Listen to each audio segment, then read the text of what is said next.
the only button that I saw in my stall was a big red button.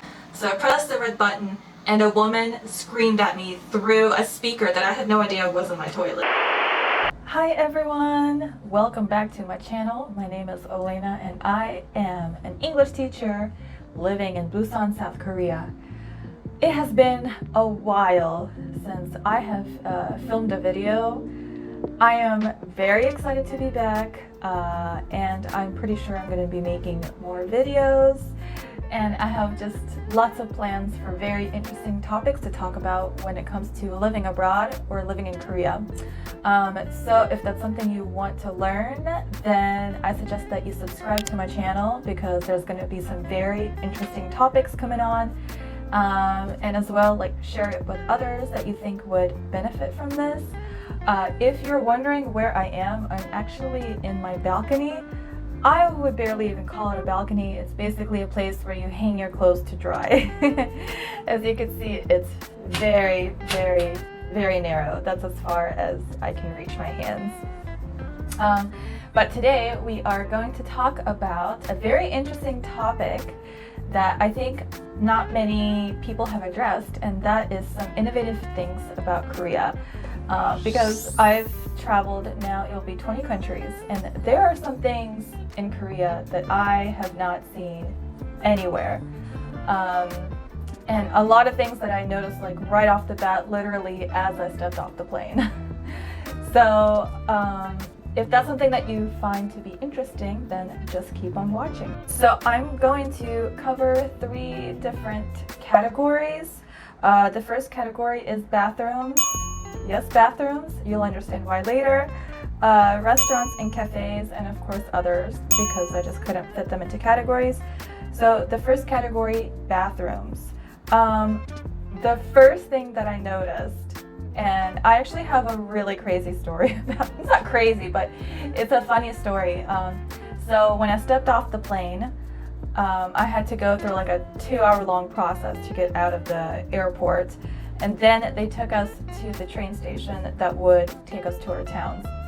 And at the train station that I was waiting at, I went to the bathroom there, and I could not find the flush button. Like, they're all in different toilets. Like, they're all in different places on toilets.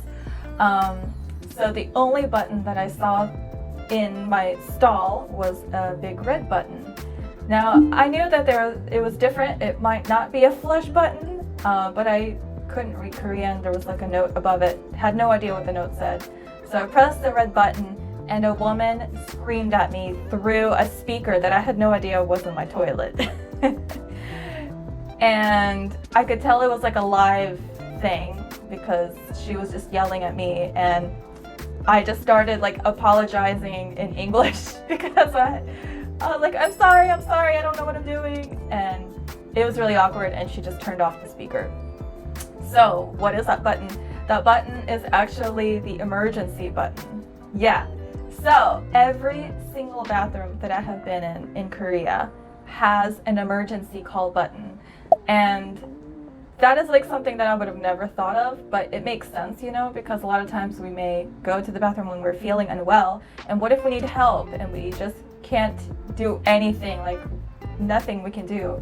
Pressing a button is so simple, and then you get directly connected to somebody on the other line that you can talk to. So I think that's very, like, I guess, caring for people. I don't know if that's the right thing to say, but I guess very thoughtful of people.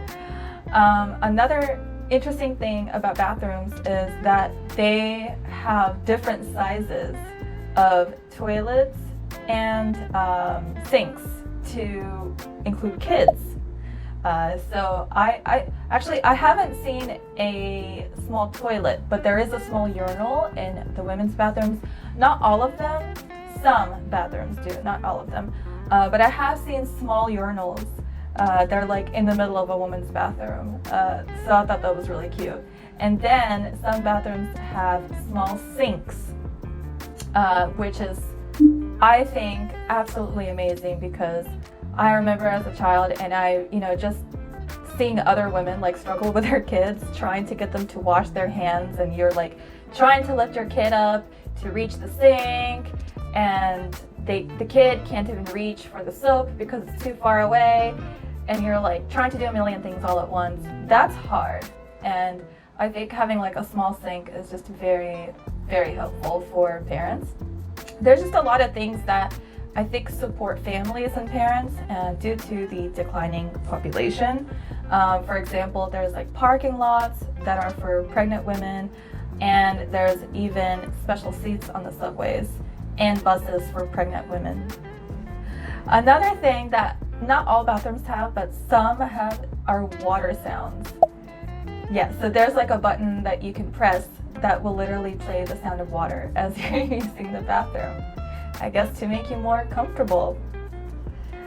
And one more thing in the bathrooms is shower filters.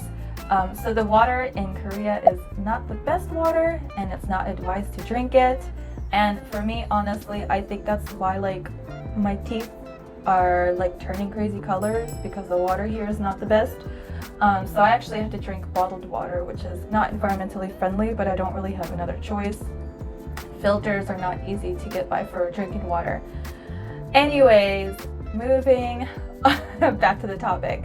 The showers, you can actually buy filters for showers, which means that you're going to be taking showers in clean water, and that is absolutely essential here because some people, their hair may suffer from it. I realized like my hair was already kind of falling out a lot in Morocco, but here it was also falling out. So I just wanted to be safe, so I got a filter. Everybody has a filter in their shower, and I really like that because then you know that you're taking a very clean shower. Another thing, moving on to the restaurants and cafes, again, another push button. So in a lot of restaurants here, it is so innovative, but also very efficient. Very, very efficient. Now think about what it's like at a restaurant in the US, right? You have a waiter. From the customer standpoint, you need something, you have to wait the waiter down, you have to look for them, you have to like have this like lost, desperate look into your eyes as you're looking around the room, and you hope that somebody would help you, right? And from a waiter's point of view, you have to be kind of like a mind reader and see if your customers need anything. You have to check up on them at specific times during the meal, and it's a lot of running back and forth, and of course like it just takes up a lot more time. But in Korea, a lot of restaurants, they have a button that you push if you need something, and there on the TV screen the number of the table will like flash so waiters can see what table needs help. And that is so efficient, it helps everybody, and I think the US should definitely adopt this. What I really love here is some restaurants, some sushi restaurants, they have rotating sushi. So it's not like your typical sit-down restaurant where you order from a menu and you speak to the waiter and they bring you the sushi. Here, there are some places where there's like a belt that circles around the whole restaurant, kind of like, think about it like a baggage claim type of belt, and it spins around, and on top of the belt there's different types of sushi that you can pick out, and it's usually on one plate, and there's about 2 pieces of sushi, and you pay per plate. And sometimes there's like 2 or 3 different plates, so there's different prices for the different plates because of maybe the grade of sushi or whatever, like the higher quality, something like this. Or maybe if it's a side dish, it might be a different price than sushi. And I really like that because, for example, in the sushi restaurants in the US, you have to order by the roll, right? So you have to be really committed to like one flavor of sushi. But here, I like the fact that I can try many different types of sushis. I can try like spicy tuna for 2 pieces, then regular tuna for other pieces. Then I could do fried, and then I could do raw. Like I can mix up the flavors when I'm eating, and it just gives me like so much choice over how much I want to spend and over what type of sushi I want. And again, like you also can order from a TV, which is super interesting. In some places you can order from a TV. Yeah, so that's like a really neat thing. And the last thing about restaurants and cafes is that there are so many cafes in Korea. And I'm sure like if you know anything about Korea, you know that it's famous for its cafes, similar to Japan. And there's so many different themes that you can find in Korea. There's even pet themed cafes. Now I'm not exactly sure how to feel about this because I did go to an animal themed cafes and we got to play with meerkats and I got peed on all over. And they even had like a raccoon there. They had a deer there and some cats. It was an interesting experience. I mean, on the one hand, you know, kids get to actually see animals in real life and touch them and get to connect with them. And it's not just like a picture in a book. But on the other hand, I think it's a little cruel to the animals because they have to live in this cafe. So yeah, but the option is there, I guess. There's also like cat-themed cafes, which are okay with me. And there's cafes even for children. So they would have everything miniature. They would have miniature like tables and playground, and everything is kid-themed. And it's not like, you know, with Chuck E. Cheese, you get the same thing everywhere you go, you know. Here, every cafe has its own twist on things for kids. And just in general, like the cafe culture, I like it because if I want to meet with someone, I don't have to make a commitment to go to a restaurant and spend like a lot of money just to meet up with someone. Here, I could just go to a cafe, order a coffee, and just chat. And like you can camp here, meaning you can hang out for long periods of time at a cafe. You're not like obligated to leave quickly like I think you are in the US. Yeah, and I like that. And every cafe has something different to offer. They have different types of coffees and pastries, and decor is like different from cafe to cafe. Very Instagram friendly. So if you love, you know, like taking pictures and Instagram, Korea is like right up your alley. Moving on to the last category, which is other. So the next thing we have is outdoor gyms. In the US, I have seen them in one place, which was in Kansas City. But here, they're in many different places. Like basically every park that you go to will have an outdoor gym. And you know, they're just like basic workout equipment that is free to use for anybody. The only thing is if you need like a decent workout, they probably are not going to do that for you. It's more for like mobility and just getting like your body moving. You know, nothing is weighted. It's more just like stretching and moving. So it's mostly people who use it are seniors because they're just like lightweight machines. But you know, the option is there. Another thing, of course, if you have seen the news, Korea has been kind of famous for handling the COVID situation really well. And there's so much that goes into this one category when it comes to innovation, or just how differently they've done it in Morocco and US, which is where I have spent time during COVID. One thing is that when you arrive at the airport, there's like so many different stations you have to go through before you leave.